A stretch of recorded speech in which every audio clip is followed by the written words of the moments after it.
Stage 1 versus Stage 4. Apa beza sebenarnya? Bila doktor cakap kanser kolorektal, soalan pertama yang semua keluarga atau ahli keluarga, kawan-kawan tanya, stage berapa? Apa beza sebenarnya antara Stage 1 dan Stage 4?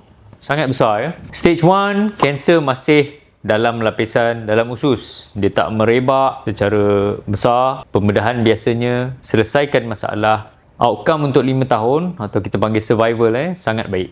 Stage 2, kanser dah masuk lapisan yang lebih dalam tapi belum merebak ke kelenjar-kelenjar limfa di sekeliling usus. Pembedahan masih lagi cara yang utama untuk treat. Kadang-kadang mungkin bertambah dengan kemoterapi selepas pembedahan. Stage ketiga, kanser dah sampai ke kelenjar-kelenjar limfa berdekatan atau sekeliling usus tu. So, perlukan pembedahan kalau bersesuaian dan tambah dengan kemoterapi. So, stage 4 adalah kanser yang dah merebak ke organ yang jauh. Sebagai contoh, hati ataupun paru-paru ataupun kedua-duanya sekali. So, rawatan adalah masih lagi melibatkan pembedahan bagi mereka yang bersesuaian, tapi dia juga memfokus kepada lanjutkan hidup dan juga kualiti kehidupan. Beza antara stage 1 dan stage 4 selalunya satu benda, iaitu masa berapa lama korang tunggu sebelum membuat pemeriksaan. Di Malaysia, 65% daripada pesakit-pesakit didiagnos pada peringkat 3 atau 4. Bukan sebab perubatan kita tak bagus, tapi sebab pesakit datang lambat.